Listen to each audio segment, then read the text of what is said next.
Welcome back to my YouTube channel. I am a dietitian and diabetic educator খুশি মুখার্জি।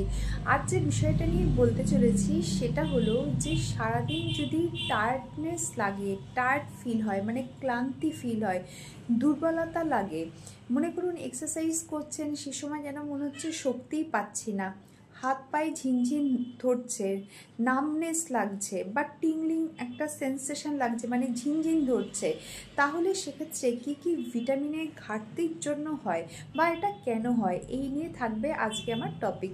যদি ভালো লাগে আমার চ্যানেলকে প্লিজ সাবস্ক্রাইব করবেন, লাইক করবেন, কমেন্ট সেকশনে জানাবেন আর শেয়ার করতে ভুলবেন না। প্রথমেই বলে রাখি যে এইটার জন্য যে ডেফিসিয়েন্সি, যে ভিটামিনের ডেফিসিয়েন্সি হয় সেটা হলো আয়রন, কপার আর হচ্ছে বি ভিটামিনস। আয়রন ডেফিসিয়েন্সির জন্য অ্যানিমিয়া তো হয়ই, কিন্তু আয়রন ডেফিসিয়েন্সি যদি হয় তাহলে আমাদের আরবিসিতে যে হিমোগ্লোবিন থাকে, যে হিমোগ্লোবিনের দ্বারা অক্সিজেন আমাদের শরীরের প্রত্যেকটা সেলের মধ্যে যেটা পৌঁছে দেয়, সেই অক্সি হিমোগ্লোবিনের ডেফিসিয়েন্সি কিন্তু দেখা যায়। ফলে কি হয়, এনার্জি তৈরি বা আমরা যে এনার্জি পাই কাজ করার জন্য সেটা কিন্তু ব্যাহত হয়, মানে এটিপি তৈরিটাও কিন্তু ব্যাহত হয় যদি কপারের ডেফিসিয়েন্সি যদি শরীরে হয়। কপারের ডেফিসিয়েন্সি যদি হয় সেক্ষেত্রে কিন্তু আয়রন অ্যাবসর্পশনও কিন্তু শরীরে ঠিক করে হতে পারে না। এর সাথে আয়রন ডেফিসিয়েন্সির জন্য যে পেল স্কিন হয়, টায়ার্ডনেস আসে, মানে দুর্বলতা ফিল হয়, এবং তার সাথে কনসেন্ট্রেট করতে অসুবিধা হয়, শর্টনেস অফ ব্রিথ মানে নিঃশ্বাস নিতে কষ্ট হয়, ইত্যাদি সমস্যাগুলো দেখা যায়। আবার কপার ডেফিসিয়েন্সির ক্ষেত্রে যেটা মেন সমস্যা হয় সেটা হচ্ছে ইনফেকশান প্রোন হয়ে যায়, মানে ইনফেকশানটা খুব চট করে এসে যায়। এছাড়া এক্সট্রিম একটা টায়ার্ডনেস তো আসেই, লেথার্জি আসে, এই সমস্যাগুলো দেখা যায়। কারণ এটিপি জেনারেশন বা শক্তি উৎপাদন যেটা, সেটা কিন্তু কপারের অভাবে কিন্তু শক্তিটা উৎপাদন হয় না, মানে এটিপি জেনারেট করে না, ফলে কিন্তু শক্তিটা কিন্তু পাওয়াই যায় না। এবং সেকেন্ড যেটা বলবো, ভিটামিন বি12-এর যদি অভাব হয়, সেটা তো আপনারা জানেনই যে পার্নিশিয়াস অ্যানিমিয়া হয় বি12-এর অভাবে। তাছাড়াও কিন্তু এক্ষেত্রেও কিন্তু শক্তি পাওয়া যায় না, এবং ফোলেট অভাবেও তাই এক্সট্রিম কিন্তু টায়ার্ডনেস আসে, লেথার্জেটিক লাগে, কাজ করার ইচ্ছা চলে যায়, ইত্যাদি সমস্যাগুলো কিন্তু দেখা যায়। এছাড়া কিছু নিউরোলজিক্যাল সমস্যাও হতে থাকে, যেমন হাত পায়ে ঝিনঝিন ধরা, এই সমস্যাগুলো কিন্তু নামনেস হয়ে যাওয়া, এই জায়গাগুলো কিন্তু দেখতে পাওয়া যায়।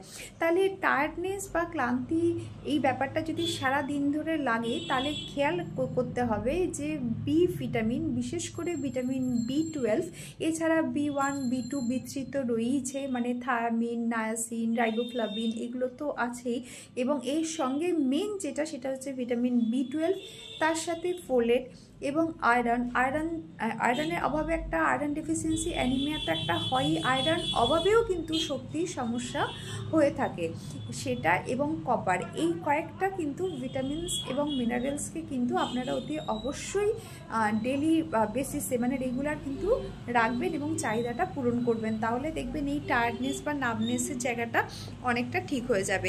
কিন্তু যদি কারোর সুগারের যদি ব্যাপার থেকে থাকে, মানে ডায়াবেটিস যদি কারোর থেকে থাকে, সেক্ষেত্রে কিন্তু প্রবলেম আলাদা।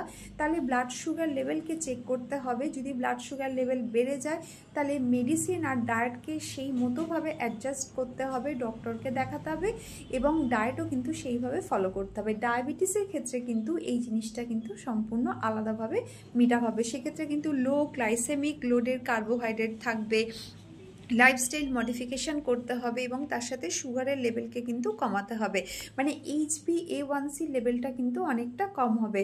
বা সেক্ষেত্রে যদি আপনারা খাবারের পরে ব্লাড গ্লুকোজ লেভেল চেক করেন, যেটা 2 আওয়ার্স পরে যেটা হয় সেটা যদি চেক করেন তাহলে বোঝা যাবে যে ব্রেকফাস্টের সময় এটা বেশি ছিল নাকি লাঞ্চের সময় বেশি ছিল নাকি ডিনারে, তখন সেটা কার্বোহাইড্রেট জাতীয় খাবারের মধ্যে ফাইবার যেটা বেশি থাকে, মানে লেন্টি কার্বোহাইড্রেট যেটা আর কি আমরা বলি, যেখানে ফাইবার বেশি থাকে, সেই দিয়ে কিন্তু সেই ঘাটতিকে মেকআপ করতে হবে। তো প্রত্যেকটা জিনিস আলাদা, কিন্তু নর্মাল ক্ষেত্রে কিন্তু কিছু ভিটামিনস আর মিনারেলস যেগুলো আমাদের চোখে জেনারেলি পড়ে না, সেখান থেকে কিন্তু টায়ার্ডনেস বা এই উইকনেস বা পেল, স্কিনটা যে পেল হয়ে যাওয়া, নামনেস হয়ে যাওয়া, এই সমস্যাগুলো আসতে পারে।